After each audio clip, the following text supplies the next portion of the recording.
राम कृष्ण साहे रामोती प्रभु बिखरावे गली गली, लूट ले जिसका दिल चाहे प्रभु शोर मचावे गली गली।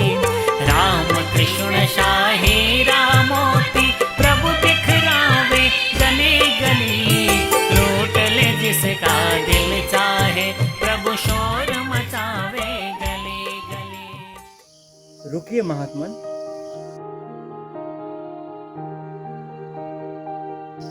आपको मैं इस गांव में पहली बार देख रहा हूँ महात्मन। जी बंधुवर, मैं इस गांव में पहले ही बार आया हूँ भगवान का संदेश लेकर के। जीव आत्मा परमात्मा तीनों का अलग अलग बातचीत सहित साक्षात दर्शन कराने वाले संत इस धरती पर अवतरित हुए हैं, उन्हीं का संदेश प्रवाह करने के लिए आया हूँ। अरे तो इसमें कौन सी बड़ी बात है, ये तो यहाँ लगभग सभी को पता ही है।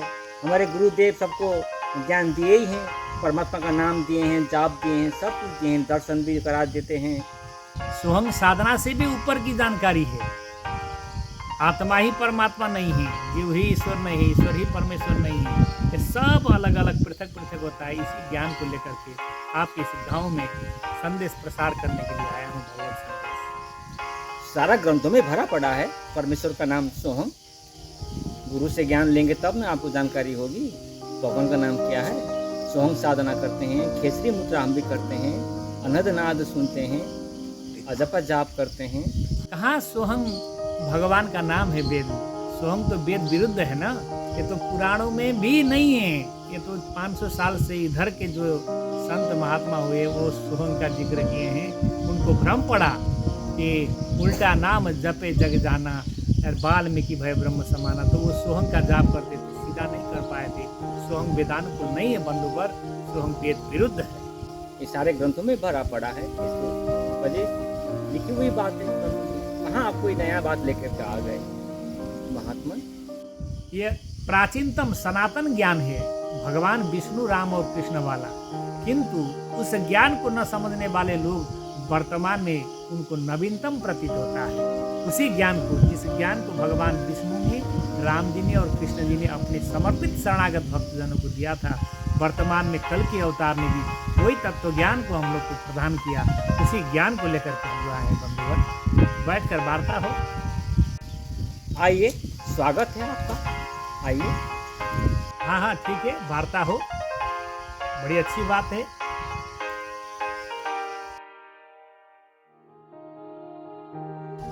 हाँ तो महात्मन बताया जाए, आप कैसे कह रहे थे कि सोहम वेद विरुद्ध है? वेद विरुद्ध है, वेद में है हंसो। सोहंग तो पतनोन्मुखी स्थिति है ना, आत्मा का पतनोन्मुखी जीवमय होते हुए संसार की तरफ ले जाना। पतनोन्मुखी स्थिति, पतनोन्मुखी सोहंग होता है।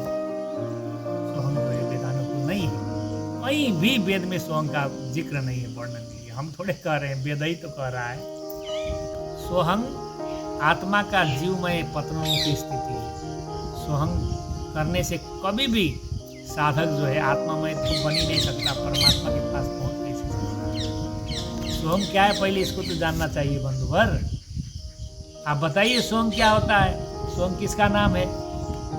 यदि आप कहेंगे कि परमात्मा का नाम है, ये भी गलत हो जाएगा, आत्मा का नाम है तो भी गलत हो जाएगा, और जीव का नाम है तो भी गलत हो जाएगा। तो सोहंग जो है एक भाव है जीव का, पतनोन्मुखी होते हुए आत्मा से जीव, जीव से शरीर, शरीर से संसार में जाने वाला। सोहंग एक सहज स्थिति है जीव का, सभी जीवित प्राणियों में सोहंग हो रहा है। सोहंग जो है, जो श्वास लेना और छोड़ना, इसी को सोहंग कहते हैं। ये सहज स्थिति सभी प्राणियों में सोहंग हो रहा है, जो हो ही रहा है, उसमें साधना करने की क्या जरूरत है? महात्मन, ये आप क्या कह रहे हैं? सोहंग के विषय में महापुरुषों ने गाया है, क्या वे सब झूठे हैं? रामचरितमानस में है, सोहम अस्मि इति वृत्ति अखंडा, दीप शिखा सोई परम प्रचंडा। सोहम शब्द विचारो साधो, सोहम शब्द विचारो। आपने तो सारे के सारे ये रामचरितमानस को, सारे के सारे महापुरुषों को आपने झूठा साबित कर दिया। वाह वाह रे आपका ज्ञान, और वाह रे आपका भगवान। बंधु पर उत्तेजित न हो, ये उसी सोहंग साधना का ही नतीजा है, उसी का प्रभाव है। क्योंकि सोहंग माने क्या है इसको तो पहले जाने। सोहंग जो आप लोग करते हैं, श्वास लेकर के छोड़ते हैं और अहंग को देते हैं। अहंग यानी जीव, अहंकार। अहंकार को जब आत्म की शक्ति जब प्राप्त होगी तो क्या होगा? अहंकार बढ़ेगा ना। आप गुरु जी के पास किस लिए गए थे? अहंकार की वृद्धि करने के लिए या अहंकार को समाप्त करने के लिए? सोहंग के साधना का ही प्रभाव है। तो सोहंग है क्या? पहले सो और हंग, इस दोनों को जानना होगा ना, दोनों को जानना होता है। सोहंग करने से ये अहंकार की ही वृद्धि होती है। किसी भी ऋषि महर्षि जो उर्दूमुखी साधना करने वाले जो हैं, ये इन्होंने सोहंग का साधना नहीं किया। शंकर जी ने भी नहीं किया। जो ऋषि महर्षि ब्रह्म ऋषि हैं वो लोग भी सोहंग का साधना नहीं किया है। भगवान जब धरती पर अवतार लेकर आते हैं उन्हीं के पास ये सारी रहस्य होती है, सारी जानकारी होती है। सोहंग कहाँ से उत्पन्न हुआ, सो से फिर हंग होते हुए सभी संसार की तरफ किस तरह से पतन क्रम में चला जाता है, फिर उद्यमुखी क्रम में किस तरह से संसार शरीर जीव आत्मा परमात्मा की तरफ पहुंचा जाता है। ये सारी जानकारी केवल भगवत अवतार के पास ही सुरक्षित होता है। यानी किसी भी ऋषि महर्षि, किसी को भी भगवान क्या होता है, भगवान किस तरह से मिलता है, भगवान को हम कैसे जानेंगे पहचानेंगे, किसी भी ऋषि महर्षि देवी देवता को पता नहीं होता है। ये भगवान कृष्ण ने गीता में भी कहा है, नमी विदु सुरगणा प्रभम न मर्षय अहमा आदि देवानाम मर्षिणाम सर्वस्व। उस देवता और ऋषि महर्षि का भी जो आदि कारण परमात्मा जो होता है वो अवतरित होकर धरती पर आता है, तो वही केवल इसका रहस्य बताता है। उसी के शरणागति से ही हमारा उद्धार और कल्याण है। वाह महात्मा जी वाह, सारे महापुरुष सब अज्ञानी हो गए, मूर्ख हो गए, और एक केवल आप सच्चा ज्ञानी हो गए।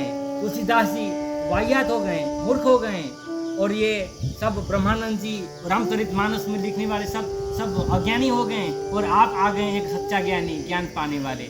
वाह वाह। चलिए, मुझे पास समय नहीं है, मैं वार्ता नहीं करना चाहता आपसे। जैसे आपने इन लोगों को भटकाया है ना, भरमाया है, वैसे मुझे भी भरमाना चाहते हैं।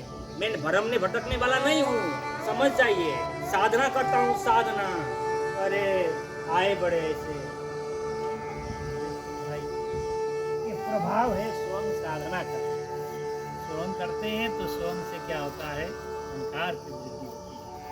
हंस ऊर्ध्वमुखी होता है। हम यदि स के तरफ चला जाता तो ऊर्ध्वमुखी स्थिति में अहंकार की समाप्ति होती है। अब ये क्या किया जाए, लेकिन अब ऐसे ही है सारा संसार बढ़िया दिशा में चल रहा है।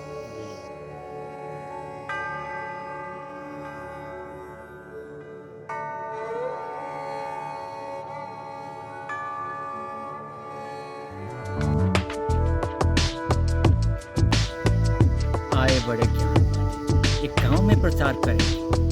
तुम्हें मैं 2 दिन इस गांव में ठहरने नहीं दूंगा, यहाँ से भगा के रहूंगा, देख लेना। Oh no!